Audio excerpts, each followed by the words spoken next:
In Section 17, Clarissa's party, of Mrs. Dalloway, it's time for the party. An anxious Clarissa Dalloway feels it will be a failure because everything seems to be going wrong. Peter Walsh doesn't like her insincere manner. Richard engages her in conversation. As the guests file in, Clarissa feels apart from the event, as if it's unreal. Sally Seton, now called Lady Rossiter after her marriage, arrives and greets a surprised Clarissa. Peter thinks about all the harm that Hugh has done when he sees him. Clarissa, energized and feeling tender, greets more friends. But she's more comforted by the idea of enemies like Miss Kilman and by the certainty of death. She greets friends, academics, high-ranking officials, and makes small talk. The Prime Minister, this symbol of what they all stood for, English society, arrives. Lady Bruton withdraws with him to a small private room. Peter's aunt, over 80 and whom he thought was dead, shows up. Clarissa and Lady Bruton reminisce briefly. Lady Bruton contemplates the tragedy of India and the possibilities of England's empire. When Clarissa sees Sally and Peter talking, she wants to reconnect with them. She considers the irony that free-spirited Sally ended up marrying a rich man and having 5 children. Sir and Lady Bradshaw arrive, shockingly late. Sir Bradshaw discusses a proposed bill to help veterans with shell shock.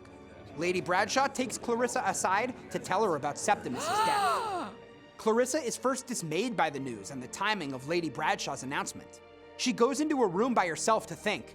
She doesn't know why Septimus killed himself, but she's convinced his soul is preserved.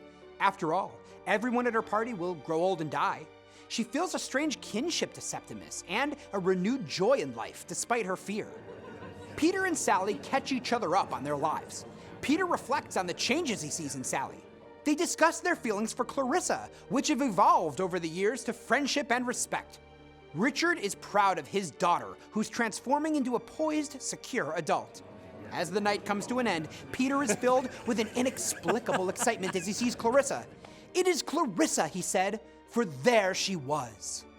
The party is the final evolution in Clarissa, from distraught and disingenuous to content and sincere. True feelings come to the forefront. Sally thinks Clarissa is a snob at heart. Though Clarissa pretends to dislike Lady Bruton, she really pities her. Clarissa's meditations on the death of Septimus bring repeated motifs full circle. The beauty of life is in its impermanence. The hours of the clock come to represent the gift of time. This change in perspective gives Clarissa confidence to participate in the world the way Septimus could not. The idea of how well anyone can really know others recurs toward the end. Peter, confronted with the mystery of Clarissa, transfixed by the excitement of the unknowable, feels Clarissa represents a great mystery.